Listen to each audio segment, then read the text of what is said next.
I took revenge on a cheating ex, and I went overboard. The fluorescent lights of the 24-hour diner cast harsh shadows across my face as I sat in the corner booth, staring at the phone screen that had just shattered my world. 3 months.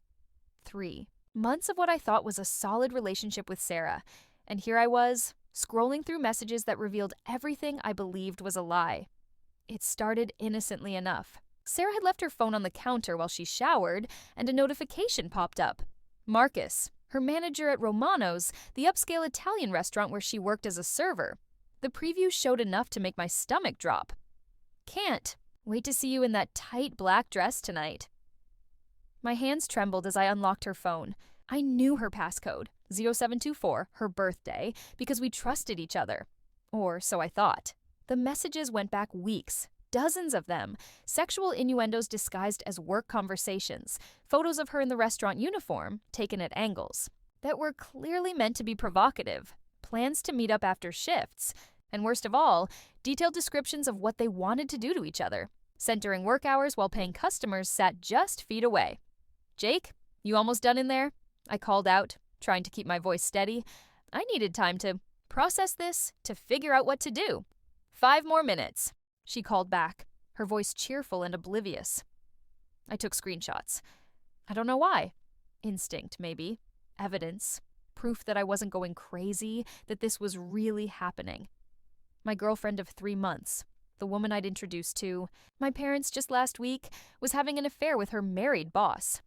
When Sarah emerged from the bathroom, her dark hair still damp and smelling like her vanilla shampoo, I was sitting on the edge of our bed with her phone in my hands.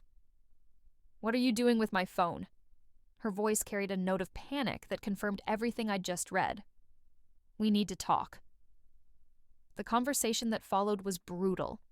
Tears, denials, then admissions. She claimed it was just flirting, that nothing physical had happened. But the messages told a different story. Detailed accounts of stolen moments in the restaurant's office, quickie encounters in the parking lot after closing time. "It doesn't mean anything, Jake," she pleaded, mascara streaming down her cheeks. He makes me feel desired at work. You know how stressful that job is." "So this is my fault now?" I could feel the anger building, hot and dangerous in my chest. "No, that's not what I'm saying. Look, I'll stop. I'll block him. We can work through this." Against my better judgment, I agreed. Love makes you stupid, makes you believe in second chances even when the evidence suggests you shouldn't. Sarah deleted Marcus's number, blocked him on social media, and promised to keep things strictly professional at work. For exactly 18 hours, I believed her. The next evening, curiosity got the better of me. Maybe it was paranoia. Maybe it was intuition, but something told me to check her phone again. Sarah was in the kitchen making dinner, humming some pop song while she stirred pasta sauce. I slipped into the bedroom and grabbed her phone from the nightstand. My heart was already racing before I even unlocked it. New messages. From Marcus. She hadn't blocked him at all. She just changed his contact name to Mom to throw me off the scent. But it wasn't just that she'd continued texting him. It was what she was saying about me. OMG, he totally bought it. He actually thinks I blocked you, Emi, Samwa. Poor Jake, he looked so pathetic when he was crying. Can't wait till this whole thing blows over so we can get back to normal. He's such a doormat. I can't believe I'm still with him.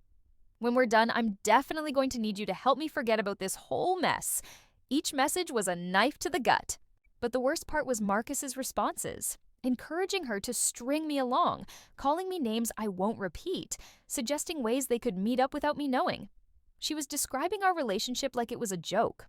Our intimate moments, my vulnerabilities, my attempt to work through her betrayal, all of it was fodder for her amusement with another man. I screenshotted everything. This time, I knew exactly why. "Dinner's ready," Sarah called from the kitchen, her voice sweet and innocent. I stared at my reflection in her black phone screen. The man looking back at me was someone I didn't recognize. My jaw was clenched, my eyes hard. 3 months ago, I would have confronted her again, tried to talk it through like a mature adult. But that man was gone. That man was a doormat, apparently. A joke. An option. Coming, I called back, slipping her phone back onto the nightstand. We ate dinner in relative silence. Sarah chatted about her day, complained about difficult customers, mentioned that Marcus had been acting weird since our conversation. I nodded and made appropriate sounds, but my mind was elsewhere. I was thinking about consequences, about justice, about what it meant to be respected. After dinner, I told Sarah I was going for a drive to clear my head. She looked relieved, probably saw it as an opportunity to text Marcus without having to hide in the bathroom. Instead, I drove to a 24-hour coffee shop and spent 3 hours planning my next move. I'd never been a vengeful person. In college, when my roommate ate my leftovers, I bought more food. When a coworker took credit for my project, I worked harder on the next one. My philosophy had always been to take the high road to be the bigger person. But sitting in that coffee shop, scrolling through Sarah's messages for the 100th time, I realized that being the bigger person had gotten me exactly nowhere. It had gotten me betrayed, mocked, and treated like an expendable option. Sarah's Instagram was still logged in on my laptop. We'd been looking at vacation photos together just last week. Her Snapchat, too. She'd given me the passwords months ago, back when trust was still a thing between us. The plan formed slowly, methodically. If Sarah wanted to air our private business to Marcus, then maybe it was time for everyone else to know what kind of person she really was. I started with her Instagram story, posted the screenshots of her messages about me being a doormat and how pathetic I looked when crying. Added a caption, "When your girlfriend thinks betraying you is hilarious." Then Snapchat, more screenshots, this time focusing on the sexual messages with Marcus during work hours. Caption, "Professional behavior at Romano's restaurant." But I wasn't done, not even close. I found Marcus on social media. Wasn't hard, since Sarah had tagged him in photos from work parties, sent him every single screenshot I had, along with a message. "Thought you should know your girlfriend is sharing our private conversations. She says she can't wait to forget about this mess with you. Congrats on being her rebound." Marcus wasn't her boyfriend, of course. He was married, but I figured that detail might add some perspective to their little workplace. Romance. Next was her boss. Romano's had a Facebook page with the owner's contact information. I sent him the screenshots showing his employees engaging in explicit sexual conversations during work hours, along with a professional message expressing my concern about the workplace environment at his establishment. But the nuclear option was still coming. Sarah's mother, Linda, was a devout Catholic woman who'd raised Sarah with strict moral values. The irony wasn't lost on me that Sarah had been texting Marcus the entire week. I'd helped Linda move to her new apartment, carrying boxes and assembling furniture while her daughter planned her next betrayal. I found Linda's phone number in Sarah's contacts and sent her the screenshots with a simple message. "I thought you should know what Sarah has been doing. I'm sorry you have to see this, but I couldn't keep pretending everything was okay." By the time I drove home, it was past midnight.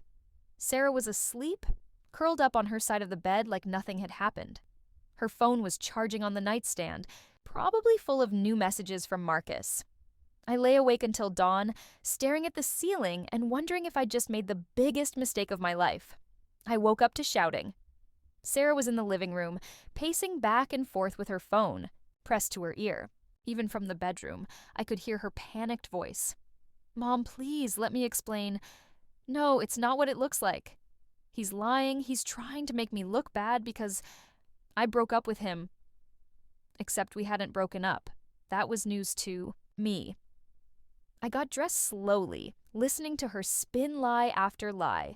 She was telling her mother that I was a controlling, abusive boyfriend who couldn't handle rejection, that the screenshots were fake, doctored to make her look bad, that she'd never cheated, never said those things about me. When I walked into the living room, Sarah's eyes were red with tears and rage. "You psychotic son of a bitch," she hissed, covering her phone. "What the hell did you do?" "I told the truth," I said calmly. "Funny how that's such a problem for you."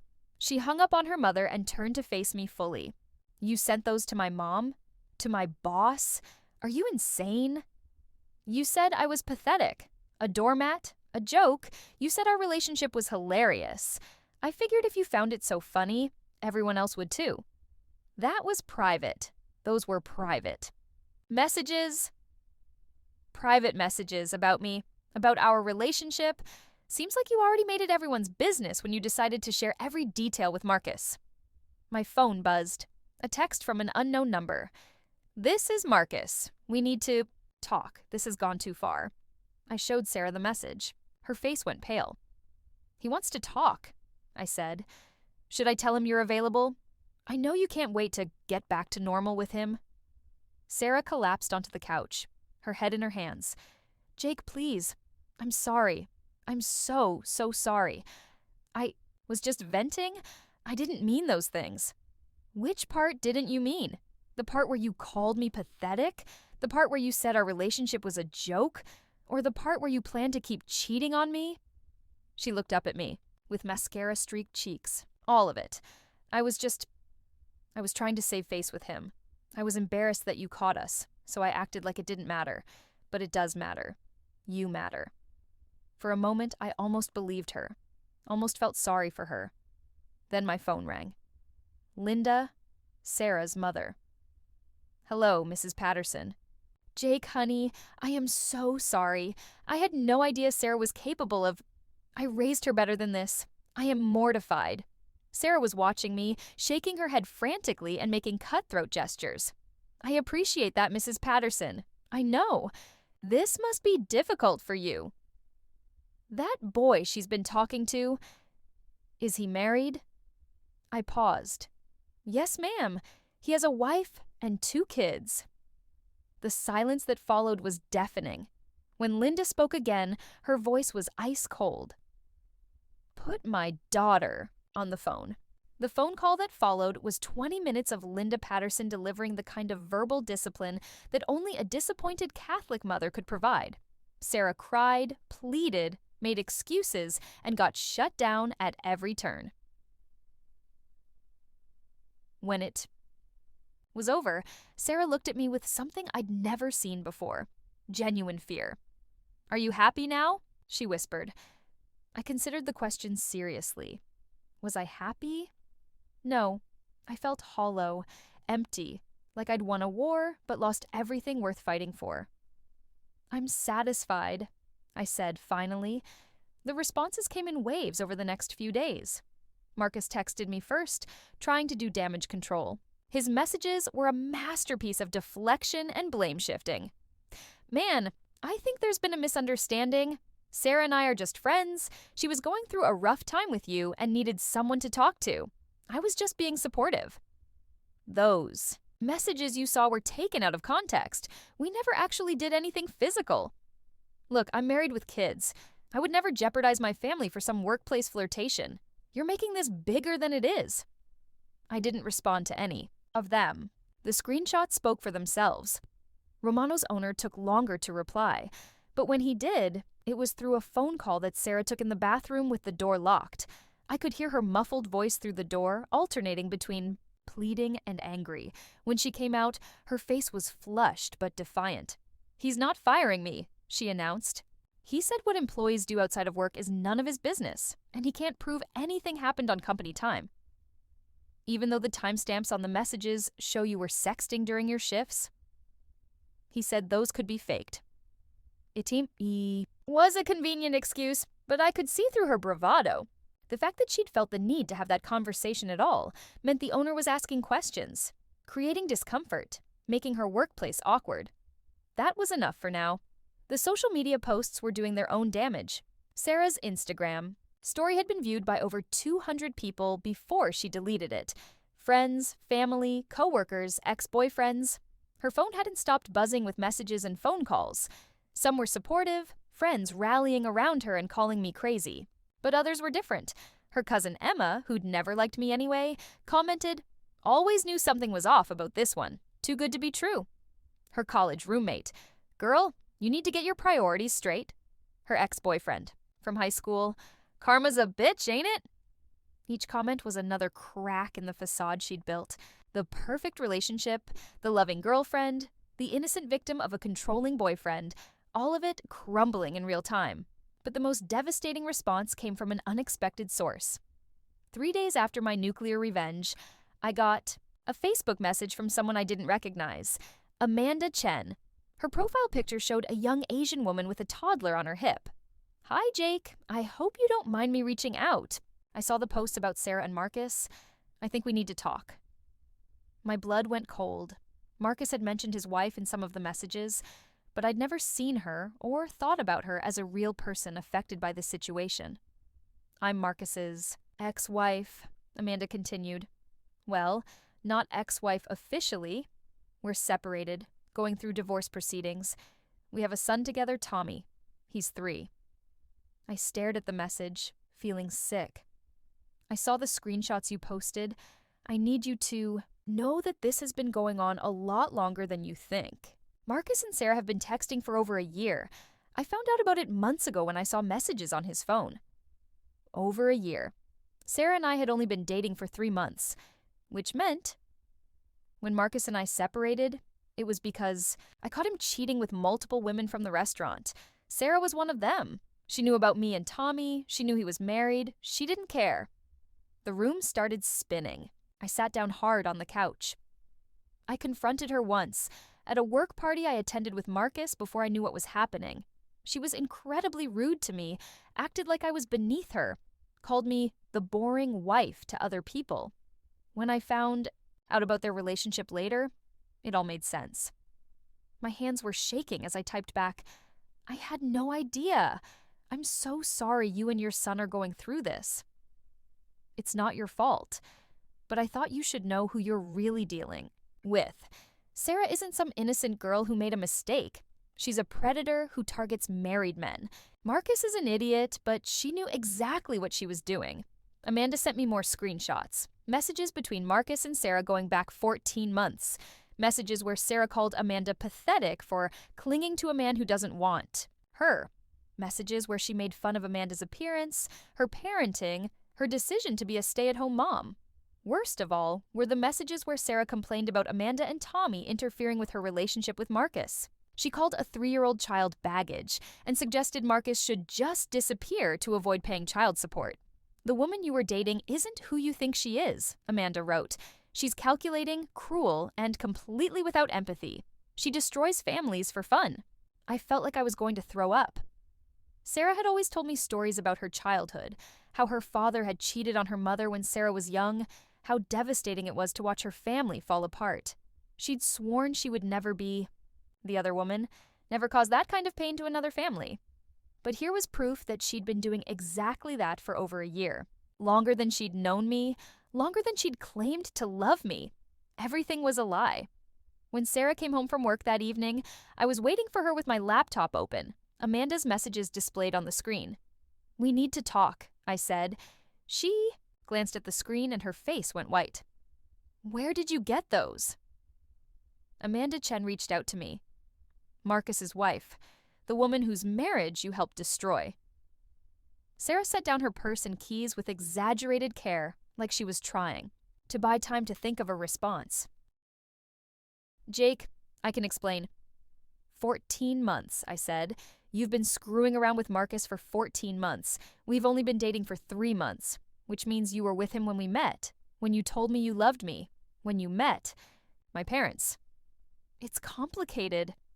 It's not complicated. I stood up, my voice louder than I'd intended. You were fucking a married man with a toddler while pretending to date me.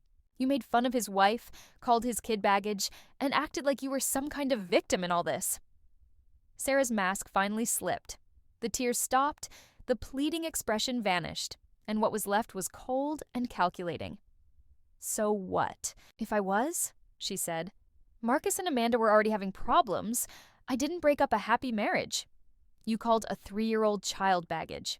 He is baggage. Marcus could have left her years ago if he wasn't tied down by that kid. I stared at her in horror. Do you even hear yourself right now? Oh, spare me the moral outrage, Jake. You're not exactly innocent here. You violated my privacy, posted private messages online, tried to get me fired. You're just as bad as I am. I'm not the one who spent over a year lying to everyone around me. No, you're just the one who threw a tantrum when you didn't get your way. You want to know the truth? I was never serious about you. You were nice, stable, good for my image. But Marcus is exciting. He makes me feel alive. You make me feel ordinary." Each word was designed to hurt, and they succeeded. But beneath the pain, I felt something else. Clarity. "You know what the funny thing is?" I said. "I actually felt guilty about what I did. I thought maybe I'd gone too far, been too harsh. But listening to you right now, I realize I didn't go far enough." Sarah laughed, a bitter sound. "What's that supposed to mean?" "It means Amanda deserves to know everything. About how you mocked her, how you talked about her kid, how you've been planning to help Marcus avoid child support. She's in the middle of a divorce right now. This information could help her case." The color drained from Sarah's face. "You wouldn't." "Why not? You said I was pathetic, remember? A doormat? Well, maybe it's time I stopped acting like one." I was already typing. A message to Amanda. "There's more you need to see. Can we talk on the phone?" "Jake, please," Sarah said, and for the first time, I heard genuine panic in her voice. If Amanda uses those messages in court, it could affect Marcus's custody. That's not fair to Tommy. "You just called Tommy baggage 5 minutes ago. Now you're worried about what's fair to him?" She had no answer for that. My phone rang. Amanda. "I'll take this in the bedroom," I told Sarah. "Pack your stuff. I want you gone by the time I'm done with this call." The phone call with Amanda lasted 2 hours. By the time it was over, I felt like I'd been through an emotional blender, but I also felt something I hadn't experienced in days. Peace. Amanda was incredibly gracious, considering everything she'd been through. She thanked me for reaching out, for being willing to share information that could help her protect her son. She also gave me perspective on my own situation. "You know, Jake, I understand why you did what you did," she said. "When I first found out about Marcus and Sarah, I wanted to burn their whole world down. I fantasized about posting everything online, telling everyone what kind of people they really were. Why didn't you?" "Because I realized that revenge is a poison you drink, hoping the other person will suffer. It doesn't actually make you feel better. It just makes you more bitter. What made me feel better was focusing on protecting Tommy and building a life without Marcus." "Do you regret not exposing them?" "Sometimes, but I think what you did was more effective than anything I could have done. You forced them to face consequences they thought they'd never have to deal with. That's not revenge, that's justice." When I came out of the bedroom, Sarah was gone. She'd taken her clothes, her toiletries, and her attitude. She'd left behind a note that said simply, "You'll regret this." I crumpled it up and threw it away. The next few weeks were a blur of phone calls, legal consultations, and social media. Drama. Sarah had gone into full damage control mode, spinning a narrative that painted me as an abusive, obsessive ex-boyfriend who couldn't handle rejection. Some people believed her. Her close friends, her coworkers who didn't know the full story, even some mutual acquaintances who found it easier to believe I was the villain than to accept that someone they liked was capable of such calculated cruelty. But the evidence was damning, and the truth has a way of coming out. Marcus lost his job at Romano's. Not because of what I'd revealed, the owner had been telling the truth about not being able to prove anything, but because Amanda's divorce attorney subpoenaed the restaurant's records and found proof that Marcus had been falsifying his. Hours to cover up his affairs. Fraud was something the owner couldn't ignore. Sarah kept her job, but her reputation at the restaurant was destroyed. Several coworkers reached out to me privately, sharing their own stories about Sarah's behavior. Apparently, I wasn't the first boyfriend she'd cheated on, and Marcus wasn't the first married man she'd pursued. Amanda's divorce proceedings went smoothly. The evidence I'd provided, combined with financial records showing Marcus's attempts to hide assets, resulted in a settlement that ensured Tommy's future was secure. Marcus got supervised visitation and a hefty child support obligation. But the most satisfying development came from an unexpected source. 2 months after the nuclear fallout, I got a text from Sarah. "Can we talk? I need to apologize." Part of me wanted to ignore it. I'd moved on, started therapy, begun the process of rebuilding my life and my ability to trust. Sarah was a chapter I'd closed. But curiosity got the better of me. I agreed to meet at a neutral location, the same coffee shop where I'd planned my revenge. Sarah looked different. thinner, more tired, like the stress of maintaining her lies had finally caught up with her. She ordered a latte and spent 5 minutes stirring it before she spoke. "I want you to know that I'm sorry," she said finally. "Not just for cheating, but for everything. For the way I talked about you, for making you feel like our relationship didn't matter. You didn't deserve that." I waited. There was more coming. "Marcus and I aren't together anymore," she continued. "Turns out when you remove the excitement of sneaking around, there's not much left. He blamed me for his divorce, for losing his job, said I was too needy, too dramatic." "I'm sorry to hear that," I said, and meant it. Not because I felt bad for her, but because I genuinely wished she could find happiness in a way that didn't involve destroying other people. "I've been thinking a lot about what you said, about consequences and justice. I think I needed to face what I'd done, to see how my actions affected other people." "And how do you feel about that?" She was quiet for a long time. Ashamed. Guilty, but also relieved? Like I don't have to pretend to be someone I'm not anymore. It was the most honest thing she'd said to me in months. "What are you going to do now?" I asked. "I'm moving back home with my mom for a while, getting therapy, trying to figure out why I kept making the same mistakes over and over." She looked up at me. "I know you probably don't believe me, but I really am sorry. You deserved better." "I did," I agreed, "but I also learned something important from all this." "What's that?" "That I deserve to fight for myself. That being kind doesn't mean being a doormat, and that sometimes the most loving thing you can do is hold people accountable for their actions." Sarah nodded. "I deserved everything that happened to me. I wish I'd been brave enough to be honest from the beginning, about Marcus, about not being ready for a real relationship, about who I really was." "Who are you really?" I asked. She considered the question seriously. "I'm someone who's been running from herself for so long that I forgot who I was supposed to be. But I'm trying to figure it out now." We talked for another hour. Not about getting back together. That ship had sailed and sunk. But about closure, about lessons learned, about the difference between revenge and accountability. When we parted ways, I felt something I hadn't expected: forgiveness. Not for her sake, but for mine. 6 months later, I was in a much better place. Therapy had helped me understand my own patterns, why I'd ignored red flags, why I'd prioritized being liked over being respected, why I'd struggled to set boundaries. I'd started dating again, slowly and carefully. The woman I was seeing now, Jessica, was nothing like Sarah. She was direct, honest, and had never given me a moment's doubt about her intentions or feelings. Amanda and I had become unlikely friends, bonding over our shared experience of betrayal and recovery. Tommy was thriving in his new routine, and Amanda had started a support group for people dealing with infidelity. Sarah had moved back to her hometown and was reportedly doing well in therapy.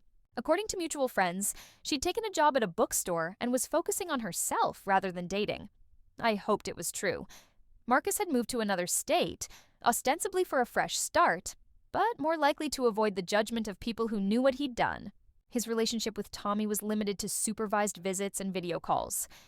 As for me, I learned that revenge and justice aren't the same thing, but sometimes they can coexist. What I'd done to Sarah was harsh, maybe even cruel, but it was also necessary for me, for Amanda, for everyone who'd been hurt by her actions. I'd forced her to face consequences she'd spent over a year avoiding.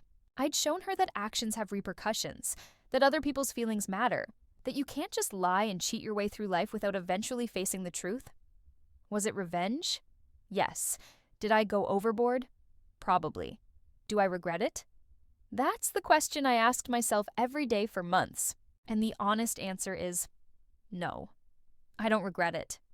I regret that it was necessary. I regret that Sarah put me in a position where I felt like I had no other choice. I regret the pain it caused innocent people like Amanda and Tommy. But I don't regret standing up for myself. I don't regret refusing to be treated like a joke, like an option, like someone whose feelings didn't matter. I learned that sometimes the most important person to fight for is yourself. That being kind doesn't mean being weak, and that love without respect isn't really love at all. Sarah was right about one thing. I had been a doormat, but doormats can choose to get up, dust themselves off, and demand better treatment. That's exactly what I did, and I've never looked back.